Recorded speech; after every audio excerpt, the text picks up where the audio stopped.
Hello दोस्तों, welcome to AMC classes. आज है 12 जुलाई।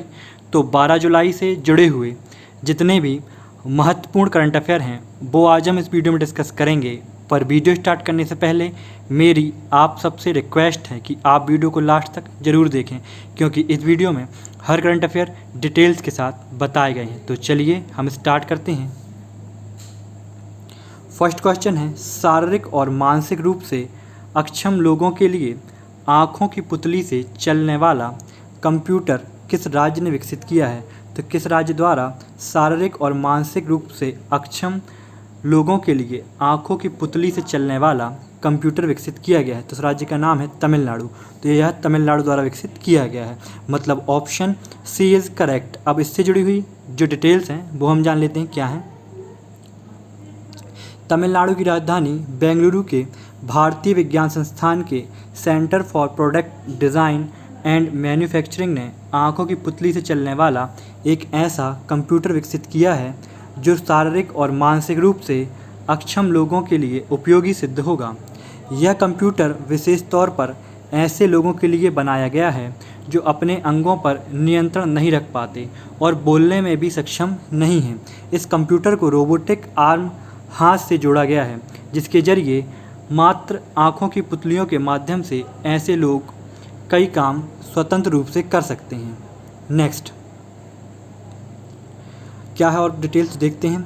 इस रोबोटिक आर्म का परीक्षण चेन्नई के विद्यासागर संस्थान में प्रमस्तिष्कघात सेरेब्रल पल्सी से पीड़ित छात्रों पर किया गया था। इस रोबोटिक आर्म का इस्तेमाल ई लर्निंग, ऑटोमेटिव और एरोनॉटिकल एप्लीकेशन के लिए किया जा सकता है। नेक्स्ट, सरकार ने कुशल लोगों को आजीविका के अवसर तलाशने में सहयोग के लिए किस पोर्टल की शुरुआत की है? तो किस पोर्टल की शुरुआत की गई है आजीविका के अवसर तलाशने के सहयोग करने के लिए? तो उस पोर्टल का नाम है असीम। असीम पोर्टल की शुरुआत की गई है सरकार द्वारा आजीविका के अवसर तलाशने के लिए, मतलब ऑप्शन सी इज़ करेक्ट। अब इससे जुड़ी हुई जो डिटेल्स हैं वो हम जान लेते हैं क्या हैं। केंद्रीय कौशल विकास और उद्यमिता मंत्रालय ने कुशल लोगों को आजीविका के अवसर तलाश करने में मदद के लिए आत्मनिर्भर स्किल्ड एम्प्लॉयर मैपिंग असीम पोर्टल शुरू किया है। यह पोर्टल क्षेत्र और स्थानीय उद्योग की मांग के अनुरूप कर्मचारियों की विस्तृत जानकारी दर्ज करेगा और कुशल श्रमिक बल की मांग की आपूर्ति के बीच सेतु बनेगा। इस पोर्टल से नियोक्ता की कुशल कार्यबल तक पहुंच होगी और वह उनको नौकरी पर रखने की योजना बना सकेगा। नेक्स्ट, हाल ही में किसने जीता पर्यावरण संरक्षण यूएन अवार्ड? तो किसके द्वारा जीता गया है पर्यावरण संरक्षण यूएन अवार्ड? तो ये जीता गया है भारतीय सेना द्वारा। भारतीय सेना द्वारा पर्यावरण संरक्षण यूएन अवार्ड जीता गया है, मतलब ऑप्शन बी इज़ करेक्ट। अब इससे जुड़ी हुई जो डिटेल्स हैं वो हम जान लेते हैं क्या हैं। संयुक्त राष्ट्र यूएन शांति मिशन के तहत लेबनान में तैनात भारतीय सेना ने पर्यावरण संरक्षण में उल्लेखनीय योगदान के लिए प्रथम पुरस्कार जीता है। इस घोषणा में लेबनान में संयुक्त राष्ट्र अंतरिम बल के प्रमुख मेजर जनरल स्टेफनो डेल कोल ने की लेबनान में तैनात भारतीय जवानों के काम की खूब सराहना की गई। भारतीय जवानों ने यूएन मिशन के दौरान पर्यावरण की बेहतरी के लिए पौधारोपण से लेकर कूड़ा फैलाने पर सख्ती, प्लास्टिक रिसाइकलिंग, ग्रीन हाउस निर्माण जैसे कई कार्यों को अंजाम दिया। इस साल का पर्यावरण पुरस्कार कुल 7 टीमों को दिया गया, जिसमें भारतीय टीम सबसे अव्वल रही। भारतीय संरक्षण के लिए वार्षिक पुरस्कार शुरू करने की घोषणा पिछले साल दिसंबर में की गई थी। तो इसकी घोषणा कब की गई है? तो इसकी घोषणा पिछले साल दिसंबर में की गई है। नेक्स्ट, एशिया प्रशांत क्षेत्र के 10 देशों में कैंसर रोकथाम की तैयारियों के मामले में भारत का स्थान कौन सा है? तो एशिया प्रशांत क्षेत्र में 10 देशों में कैंसर रोकथाम की तैयारी के मामले में भारत का स्थान कौन सा है? तो भारत का स्थान इसमें 8वां है। भारत को 8वां स्थान मिला है, मतलब ऑप्शन बी इज़ करेक्ट। अब इससे जुड़ी हुई जो डिटेल्स हैं वो हम जान लेते हैं क्या हैं। एशिया प्रशांत क्षेत्र के 10 देशों में कैंसर रोकथाम की तैयारी के मामले में भारत का स्थान 8वां है।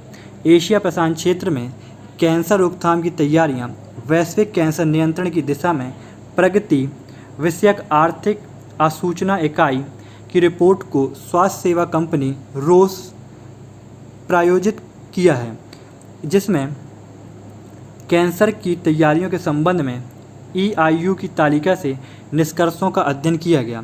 यह रिपोर्ट एशिया प्रांत क्षेत्र के 10 देशों ऑस्ट्रेलिया, चीन, Bharat, Indonesia, Japan, Malaysia, Philippine, दक्षिण कोरिया, थाईलैंड, वियतनाम के सामने कैंसर संबंधी चुनौतियों की जटिलताओं का ब्यौरा पेश करती है। इस रिपोर्ट में भारत को 8वें स्थान पर रखा गया है। नेक्स्ट, किस राज्य ने डेयरी उत्पादों की शुद्धता सुनिश्चित करने के लिए सप्ताह भर का अभियान प्योर फॉर श्योर शुरू किया है? तो किस राज्य द्वारा डेयरी उत्पादों की शुद्धता सुनिश्चित करने के लिए सप्ताह भर का अभियान प्योर फॉर श्योर शुरू किया गया है? तो यह शुरू किया गया है राजस्थान द्वारा। तो राजस्थान द्वारा इसको शुरू किया गया है, मतलब ऑप्शन ए इज़ करेक्ट। अब इससे जुड़ी हुई जो डिटेल्स हैं वो हम जान लेते हैं क्या हैं।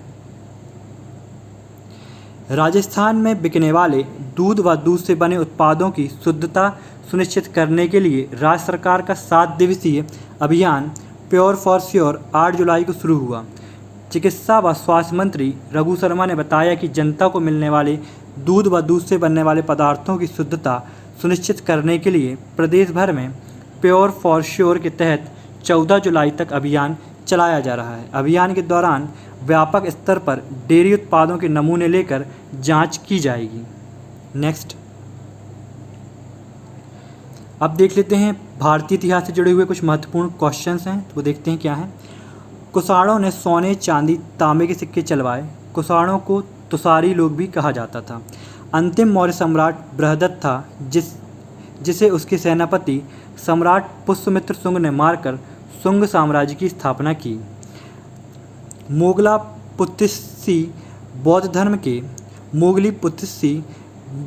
धर्म के भिक्षु और विद्वान थे। वह अशोक के आध्यात्मिक गुरु थे और अशोक के पुत्र महेंद्र के आध्यात्मिक गुरु भी थे। तो कौन थे अशोक के आध्यात्मिक गुरु? तो वो थे मोगली पुत्तिस, जो क्या थे? बौद्ध धर्म के भिक्षु थे। वैदिक काल में सूत्रामणि यज्ञ में सूरा का उपयोग किया जाता था। ये क्वेश्चन पूछा गया है कि सूरा का उपयोग कहाँ किया जाता था? यह किया जाता था वैदिक काल में सूत्रामणि यज्ञ के टाइम सूरा का प्रयोग किया जाता था। 10 राजाओं का युद्ध पुरुषणी नदी के किनारे हुआ। ये पुरुषणी नदी है, इसके किनारे 10 राजाओं का युद्ध हुआ। इसमें भारत जन के राजा सुदास ने 10 राजाओं के संग को हराया। गौतम बुद्ध की माँ महामाया क्षत्रिय वंशी कोलीय वंश की रानी थी। उनका विवाह क्षत्रिय शाक्य वंशी राजा शुद्धोधन से हुआ था। नेक्स्ट, किस राज्य सरकार ने आदिवासी समुदायों के संवैधानिक अधिकारों की रक्षा के लिए एक आयोग का गठन किया है? तो किस राज्य सरकार द्वारा आदिवासी समुदायों के संवैधानिक अधिकारों की रक्षा के लिए आयोग का गठन किया गया है? तो यह किया गया है तमिलनाडु द्वारा। तमिलनाडु सरकार द्वारा नहीं, सॉरी, गुजरात सरकार द्वारा। ऑप्शन डी, गुजरात सरकार द्वारा किया गया है। Sorry, option D is correct. Gujarat सरकार द्वारा किया गया है आदिवासी समुदायों के संवैधानिक अधिकारों की सुरक्षा के लिए आयोग का गठन। तो याद रखिएगा, मैंने तमिलनाडु बताया हुआ था, तमिलनाडु नहीं है, ऑप्शन डी गुजरात है। चलिए अब इससे जुड़ी हुई जो डिटेल्स हैं वो हम देख लेते हैं क्या हैं। गुजरात सरकार ने हाल ही में गिर वर्दा और आलेच जंगल के क्षेत्रों में रहने वाले 3 आदिवासी समुदायों के बीच लाभार्थियों को तय करने के लिए 5 सदस्यीय आयोग का गठन किया है। आयोग में एक सेवानिवृत्त उच्च न्यायालय के न्यायाधीश, 2 सेवानिवृत्त जिला न्यायालय के न्यायाधीश, 1 सेवानिवृत्त वन विभाग के अधिकारी और 1 सेवानिवृत्त अतिरिक्त कलेक्टर शामिल होंगे। इसका उद्देश्य गलत व्यक्तियों को आदिवासी लोगों का लाभ लेने से रोकने और उनके अधिकारों की रक्षा करना है। नेक्स्ट, 15 जुलाई को होने वाले भारत और यूरोपीय संघ के बीच आभासी शिखर सम्मेलन में भारत का प्रतिनिधित्व किसके द्वारा किया जाएगा? तो किसके द्वारा किया जाएगा? भारत और यूरोपीय संघ के बीच आभासी शिखर सम्मेलन में भारत का प्रतिनिधित्व नरेंद्र मोदी द्वारा किया जाएगा, मतलब ऑप्शन डी इज़ करेक्ट। अब इससे जुड़ी हुई जो डिटेल्स हैं वो हम जान लेते हैं क्या हैं। भारतीय यूरोपीय संघ शिखर सम्मेलन की 15वीं बैठक वर्चुअली आयोजित की जाएगी। इस शिखर सम्मेलन में भारत यूरोपीय संघ के सहयोग पर विचार विमर्श किया जाएगा, जिसमें राजनीतिक और सुरक्षा संबंधी, व्यापार और निवेश पर आर्थिक सहयोग जैसी विभिन्न पहलू हैं। साथ ही दोनों पक्षों के बीच कोविड-19 महामारी और समकालीन वैश्विक विषय के घटनाक्रम पर भी चर्चा की जाएगी। नेक्स्ट, हाल ही में नादौन पुलिस स्टेशन को देश के सर्वश्रेष्ठ पुलिस स्टेशन के रूप में चुना गया है। यह किस राज्य में है? तो नादौन पुलिस स्टेशन को देश का सर्वश्रेष्ठ पुलिस स्टेशन के रूप में चुना गया है। यह किस राज्य में है? तो यह है हिमाचल प्रदेश में। तो नादौन पुलिस स्टेशन कहाँ पर स्थित है? हिमाचल प्रदेश में। मतलब ऑप्शन बी इज़ करेक्ट। अब इससे जुड़ी हुई जो डिटेल्स हैं वो हम देख लेते हैं क्या हैं। हिमाचल प्रदेश के नादौन पुलिस थाने को देश और राज्य के सर्वश्रेष्ठ पुलिस थाने का दर्जा दिया गया। नादौन पुलिस थाना हिमाचल प्रदेश के हमीरपुर जिले में स्थित है। केंद्रीय गृह मंत्री अमित शाह द्वारा इस पुलिस स्टेशन को उत्कृष्टता पत्र प्रदान किया गया। पुलिस थानों को रैंकिंग भारत सरकार के गृह मंत्रालय द्वारा प्रदान की जाती है। तो याद रखिएगा, जो पुलिस थानों को रैंकिंग प्रदान की जाती है वो गृह मंत्रालय द्वारा की जाती है। Next, his holiness the 14 Dalai Lama an illustrated biography पुस्तक का विमोचन किया गया। ये किसके जीवन पर लिखी गई पुस्तक है? तो ये किसके जीवन पर लिखी गई पुस्तक है? His holiness the 14 Dalai Lama an illustrated biography. तो यह किसके जीवन पर लिखी गई है? तो यह लिखी गई है दलाई लामा। दलाई लामा के जीवन पर यह किताब लिखी गई है। मतलब ऑप्शन ए इज़ करेक्ट। अब इससे जुड़ी हुई जो डिटेल्स हैं वो हम जान लेते हैं क्या हैं। दलाई लामा के जीवन पर लिखी गई his holiness the 14 Dalai Lama an illustrated biography शीर्षक पुस्तक का विमोचन 2020 में किया जाएगा।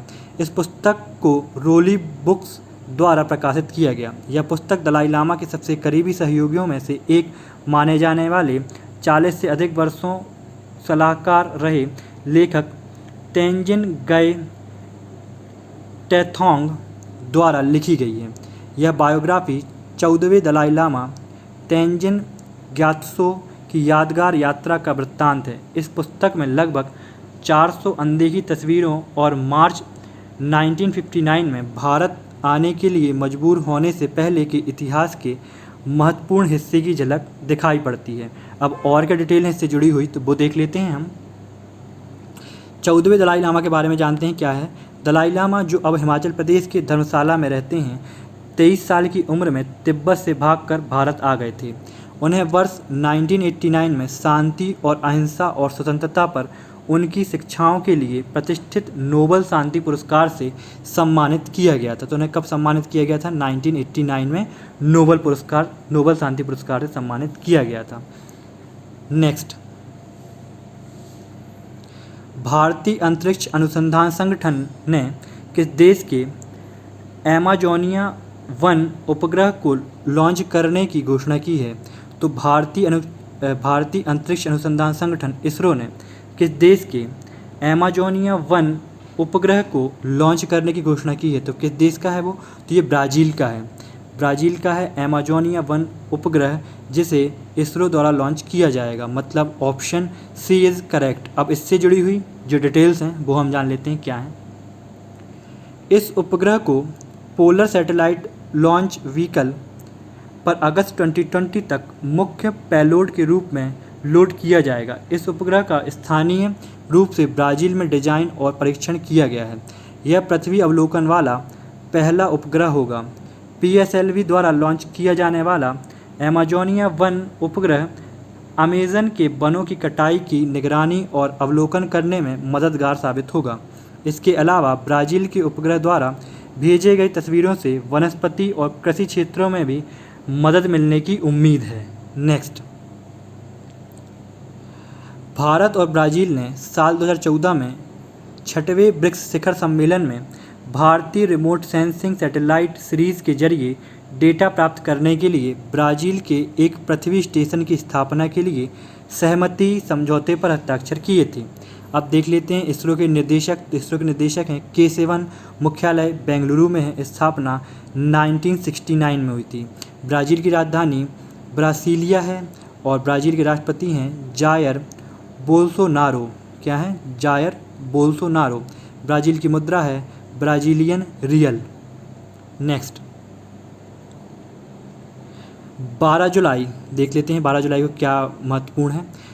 मलाला के बर्थडे को मलाला डे के नाम से भी जाना जाता है। यूएन सेक्रेटरी जनरल बान की मून ने मलाला को गोली लगने के 1 महीने बाद 10 नवंबर को मलाला डे के रूप में मनाने की घोषणा की थी, लेकिन 12 जुलाई 2013 को मलाला ने अपना 16वां जन्मदिन यूएन में अपने परिवार के साथ मनाया। इस मौके पर उन्होंने ज़बरदस्त स्पीच दिया, जिसके बाद यूएन ने 12 जुलाई को ऑफिशियल मलाला डे घोषित किया। तो 12 जुलाई को क्या मनाया जाता है? मलाला डे मनाया जाता है। दोस्तों, इस वीडियो की PDF प्राप्त करने के लिए डिस्क्रिप्शन पर दी हुई लिंक में क्लिक करें।